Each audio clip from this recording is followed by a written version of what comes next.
people? It's your girl Adiola. First of all, huge shout out to Lagos State government for opening another isolation center. Oh shit! And it is beautiful. Have you guys seen? You see? That's what I'm talking about. I don't understand. Why can't other governors do this in Nigeria? As in, just imagine if you have a place like this all over Nigeria, Africa. You know, this is very commendable, really. Also, huge shout out to former Kogi governorship candidate Natasha Appleton for donating 3 ventilators to the Federal Medical Center in Lokoja, that's in Kogi State. That's amazing. In case you're watching, Auntie Natasha, you're that from your talk. Apparently, hers were the first ventilators at any public hospital in Kogi State. I'm like, wait, what? Like, what? That is not correct. And then she gave away 1 million naira to people online, 10,000 naira each. Mommy, God bless you. In case you're watching. By the way, speaking of Kogi State, I don't think that it's true that this is Kogi's isolation center.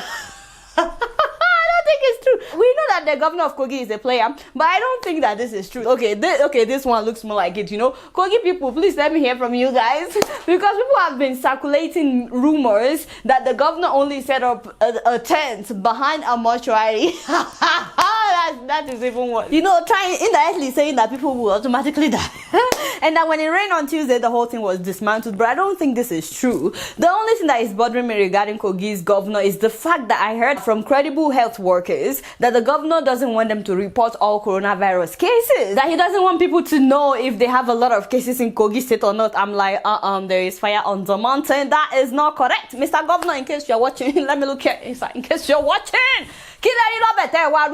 translate that to English. Why did you take out the locust beans in the soup? Exactly. Kogi people, it looks like you are in God says.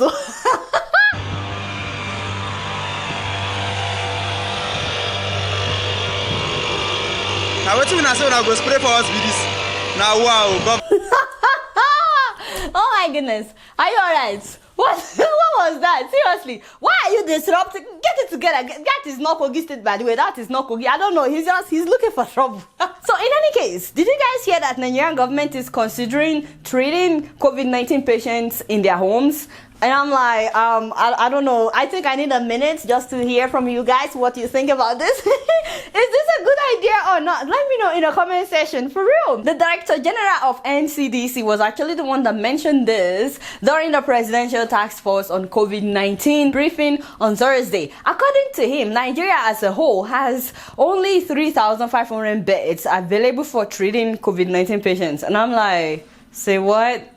3,005, that's it. And then he said that they're already feeling overwhelmed with bed shortages, especially in Lagos, Abuja, and Kano. He said that they would work on admitting people until they run out of the 3,500 beds. But then after that, they may have to be treating people at home if the patient has a room where they can be isolated, and that they would work on sending health workers to whoever is confirmed positive. So what do you guys think about this? Because, okay, so I personally don't think that we have enough doctors to be going to people's homes. You know what I mean? Second of all, I think that if this should be the case, only rich people may be attended to, because I feel like a lot of people may be left to die. Also, not very many people have extra room to isolate. And what if the whole family tests positive? I don't know. And what about equipment that would be needed? Would the doctors be taking the equipment with them? Do we have enough equipment to take to people's homes? Let me know what you guys think about this in the comment section. Oh, by the way, they want people to donate buildings or any hotel or house that they are not using. They would like to use it as an isolation center, or if you have extra room in your home, they would like to use it. Let me know if you would be willing to donate your home for NCDC to use as an isolation center. Also, what will it take for Nigeria to manufacture beds and mattresses? I think we need it. At the same time, the rate at which health workers in Nigeria are contracting the virus is very worrisome, and I'm really troubled about it. In fact, it went from 40 health workers testing positive to 113 health workers testing positive in 1 week. I'm so upset because I feel like Nigerian government is not providing enough protective gear for health workers. I know we face that in the US as well, but in Nigeria, I don't think they're even trying at all. If they are not protected, how will they be able to treat other people? And can we please manufacture PPEs in Nigeria? The military is doing it. I featured that in my last episode. So we can do better. So did you guys see what happened when Nigeria eased the lockdown in Lagos, Ogun, and Abuja states? I think that the biggest mistake government has made is to say that they would relax the lockdown. This is GTB at Area 3. This is currently phase 1, Yaba. You can see the kind of crowd. You can't even drive your car past. Nobody is wearing face masks or hand gloves to cover themselves. Just when we're experiencing increase in a daily on a daily basis of people who are, that's Union Bank there. You can see the crowd. Let me zoom it. You can see the crowd there. Oh my goodness. Clearly a lot of Nigerians have thrown social distancing out the window. This is dangerous. Let me know what you guys think about the government easing the lockdown. Do you think this is wise or not? As it is now, the federal government is saying that people need to prepare for a total lockdown if there's a spike in the number of cases. Let me know what you guys think about that. I understand that people have to work in order to make ends meet. For real, people are hungry. For example, I saw this video of people stealing what someone else had bought.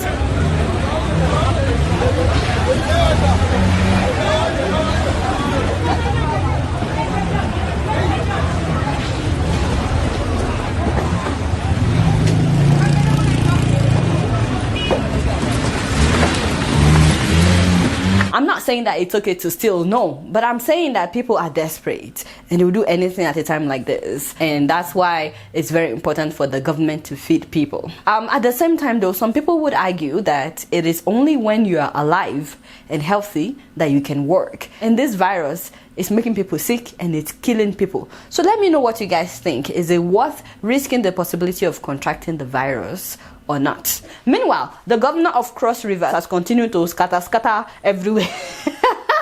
The test method itself, the PCR test method, is an unreliable test method and is never to be used for diagnostic purpose. Did he just say the test is unreliable? And is never to be used for diagnostic purpose, but for genomic sequencing, for just research purposes. Wait, the test is just for research purposes. Like, can the man at least cover his mouth? I don't understand the point of him wearing a mask if it doesn't cover the mouth and the nose. Like, what's that about? Those people who have recovered, why don't you go and take their serum? If they have recovered, it means they now have the antibody against the virus. So go take their serum, do a synthesis of their serum based on the electrophoresis, and synthesize and mass produce the vaccine. We have suffered. Serum, okay. You can set up a proper vaccine production plant, a first of its kind, a world-class vaccine, and very easy. There are antibodies they have generated. You can extract it and pass it through a Fourier transform infrared spectroscopy. Okay. Through a dictionary to establish the active ingredients, active immunoglobulins that responded to the coronavirus. Then synthesize it in large quantity and mass produce it, and that becomes your vaccine. Mr. Man, if it is that simple, don't you think that other countries would have made the vaccines? Medical doctors in the house, please, SARS and MAS, let us hear from you. Please, can you please help us out in the comment section? Because this man is confusing everybody. The governor, he keeps confusing people. The good thing, however, is that he's giving jobs to young people during this lockdown. He gave jobs to 8,000 people between the ages of 18 and 35. That's commendable. In one day, that's commendable. My only worry is that he held a job fair and that's why you see the huge crowd behind him. So it doesn't look like social distancing is part of his dictionary. I don't think he believes in this social distancing. I'm grateful for what he did, offering jobs to 8,000 people in one day. But what do you guys think about him not observing social distancing? I teach immunology in a university. It will sound very controversial, but they should know that I'm talking from sound intellectual and scientific background. Of course, we had the first time, we had the other time that you said it. Meanwhile, Hey, mosquito that. Me say here. You don't know where I got my photo with me. You did it out. my friend, are you alright? You know, I keep asking you. I don't understand you. Exactly what are you up to today? Like, seriously, what was that? I thought I warned you like 1 minute ago. You know, you're playing with your job. But for you, why did they even bother? So, what was I talking about? Meanwhile, The video of an Ekiti man who told his son not to visit from Lagos State because of COVID-19 has gone viral. The son disobeyed his father and traveled. He actually spent a lot of money taking public transportation with at least 12 other people, unknown people. He wasn't even supposed to cross the borders at this time, the state borders. But on getting home, the father insisted that he must be isolated for 2 weeks. And since he didn't have anywhere to isolate his son, he took him to the COVID-19 State Enforcement Task Force. Despite the fact that it's my son, I cannot risk COVID-19 because I've given him instruction not to travel. He should get proper satisfaction from the state before I can admit him to my house. Wow. This man means business. And I think he did the right thing. He's protecting his son and many others just in case he has contracted the virus, just in case. Now, despite knowing that it takes about 2 weeks for some people to start showing any symptoms, I couldn't believe what the man who was filming, I couldn't believe what he said. Baba, let me reconfirm the test again from your son. Until it's isolated for 14 days, I will not accept him as my son. Baba, this is 36.2. It's still okay. Baba, let me beg you. It's your son. You can't leave here. Please. He's our lawyer. He will follow you. Go and enter your daddy's car. Don't enter my car. Don't enter my car. I've talked. How do you joke with something like this? Something that is killing people. We're not saying that the guy has it. We're hoping, we're praying to God that he doesn't have it. But you don't just dismiss something that could boomerang. Also, some people may test negative until 2 weeks after contracting the virus, which is why doctors recommend 2 weeks of isolation. In any case, the man did not pick his son when he was going back home. Follow your daddy. Follow him. Go and enter the car which got to answer. Meet your daddy. He's your father. Enter the car. Go open the door. So when the video went viral, the government of Ekiti State put the son in isolation. I'm glad they did that. The son may test negative, but prevention is always better than cure. Also, the government suspended the man that made the video, and they appointed the father a COVID-19 response ambassador in Ekiti State. I'm really happy for him. We're all really happy for him. He deserves it. I just hope that the position comes with money. So now we're praying and hoping that at the end of 2 weeks that the son would test negative and be able to unite with his family. If you were the father, would you do this? What would you do is what I should ask. Would you do this? Let me know in the comment section below. You guys not doing much. Guess what? I'm just keeping it real. So moving on to Ghana, huge shout out to the government of Ghana for how they've been handling the fight against COVID-19. First of all, they were doing mass testing in Ghana as of April. Can you believe that Ghana had tested more than 100,000 people? I'm not comparing Ghana to Nigeria, but for you to understand, Ghana's population is 30 million people, 30 million, yet they've tested more than 100,000. Nigeria's population is 200 million, and Nigeria has only tested a little over 10,000 people. So you see the huge difference. You see how Ghana is really fighting to test as many people as possible so that they could isolate anyone that tests positive and start treatment. Do you guys know that Ghana is also using drones to send test kits? Oh my god, the government is using the services of drone companies operated by young people.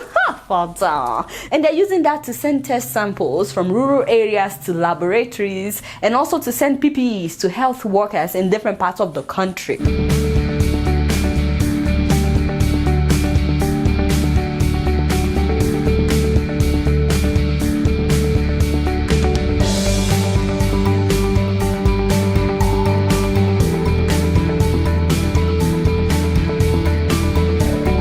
Oh my god, you see what I'm saying? Father. Just watching this lab and also the drones makes me feel like hey.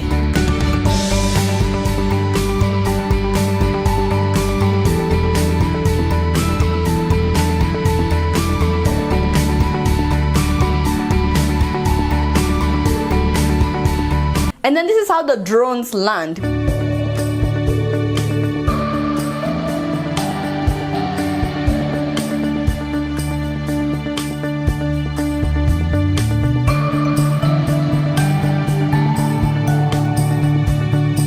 Okay, you guys know I'm not comparing Nigeria with Ghana, but watching this makes me feel like Nigerians were just loud.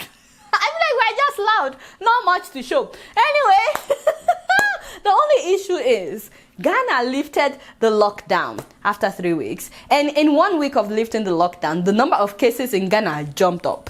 They now have more than 2,000 cases, and they recorded the highest daily increase ever. So do you guys think it's wise for them to have lifted the lockdown that early in Ghana or not? In any case, let me know what you guys think. You guys not know much. Guess what? I'm just keeping it real. So, moving on to Madagascar, their 45-year-old president, that is Andry Rajoelina, has announced that they now have the cure for coronavirus. It's a herbal drink called COVID Organics, and the main ingredient is from a plant called Artemisia plant, a bitter root that is used in some malaria drugs. But they also have other ingredients, other items in the herbal drink, but the ingredients are not listed on the bottle, so you won't know the other things that they added. Madagascan President Andry Rajoelina has officially launched a medicine he believes can prevent and cure patients suffering from COVID-19. All trials and tests have been conducted, and its effectiveness in reducing the elimination of symptoms has been proven for the treatment of patients with COVID-19 in Madagascar. So the herb was developed by Malagasy Institute of Applied Research, that's in Madagascar. It's a private organization that for more than 30 years has researched the uses of Madagascar's traditional medicine. Today I think that I am convinced, in fact, that history will prove us right. But today there are already 2 cases that have been cured with the COVID Organics. A presidential decree said COVID Organics is mandatory for school children returning to school. Please know that this drink has not been certified. However, after it came out, the president said that all children and elderly people must drink it in order to prevent coronavirus. So they opened up schools in Madagascar and they gave students masks as well as a bottle of the drink, that is COVID Organics. So far, Madagascar has 132 cases of coronavirus and no deaths. The government said that the drink cured 2 patients. However, many people have criticized this. They are saying that it is not tested on enough people and that it has not been proven to be effective. Very little transparency and information about the COVID Organics. We don't know exactly what's in it, but authorities said that it contains Artemisia, a herbal medicine originally from China that is used in Africa to treat malaria. For example, the president of Madagascar's Academy of Medicine said that the scientific evidence that this is effective has not been proven. It's likely that it could actually harm the health of the population, particularly that of children. But using Artemisia in this way is strongly discouraged by the WHO because it has not been proven to be an effective treatment for malaria. It's still a serious controversy in Madagascar. In the meantime, Madagascar has donated 11,500 dozens of the herbal drink to Equatorial Guinea. They literally had to fly it in a plane. They said that 10,000 dozens is for preventive measures and that 1,500 is to cure anyone infected with the virus. Equatorial Guinea chartered a special plane to collect 11,500 doses of COVID Organics, the purported anti-COVID-19 herbal remedy produced by Madagascar. This is a gift given from the president, the Malagasy people, for the Guineans. So what do you guys think about what Madagascar is doing? I personally would love to see Africans come up with a cure. I would love to be able to boast and say, we cured something, you know. I would love that. But at the same time, so many people are coming up with cures now in different parts of Africa. So it's so hard to keep up. And I wish that they would do more clinical trials so that no one will be able to dispute their claims. Because we have to be sure before giving people something to consume. At the same time, some people are saying that if more people get the virus or if more people should die in Madagascar, that the government may not be transparent about that they may not want us to know since they claim to have the cure. So reporting death would mean that they lied about their own cure. What do you guys think about this? Let me know what you think in the comment section. You guys not know much. Guess what? I'm just keeping it real. So before I sign out, I'm happy that so many of you are already using Help Me Waka to order groceries to be delivered to your loved ones in Nigeria. They send me pictures of some of their workers delivering food to the doorsteps of your loved ones in Nigeria. And I'm talking about those who have used their service. In case you missed that episode where I talked about them, please visit helpmewaka.com to order food to be delivered to your loved ones throughout Nigeria. Now they're operating all over Nigeria, not just Lagos. So yes, now anybody can use their service for anything really in Nigeria. Nigeria. So don't forget that they are offering other services as well, helping you to process transcripts, sending doctors to your loved ones in the village, supervising house projects or any other project that you have going on in Nigeria, and so much more. So I told you the other time that if you use my name Adela as the promo code, that they will take $5 off of whatever you order. And as you guys can see, they are using nice vans with AC to deliver your food, so your food is in good health, it's in good shape. By the way, by patronizing helpmewaka.com, you are creating jobs for a lot of young people in Nigeria. So far, they've employed more than 40 people who are delivering your food just within Lagos alone. So you are creating jobs for unemployed people in Nigeria by patronizing helpmewaka.com. Lastly, don't forget that you can download SendWave in order to send money to your loved ones in Nigeria, Ghana, Tanzania, Kenya, and Uganda. That is if you live in the US, UK, Spain, Ireland, and Italy. So they are working on getting to other countries. Just be patient. They are seriously working on that. As usual, you get extra $5 added to whatever you're sending to your loved ones if you use my name Adela as the promo code before your first transaction. Alright y'all, it's been real and I'm keeping it right up in here. Don't forget to follow me on Facebook, Twitter, and Instagram. And if you're yet to subscribe to my YouTube channel, please make sure that you do that and make sure that you click the bell button so that you can be notified whenever we upload a new video. Until next time, I'm gonna see you all later. Peace out.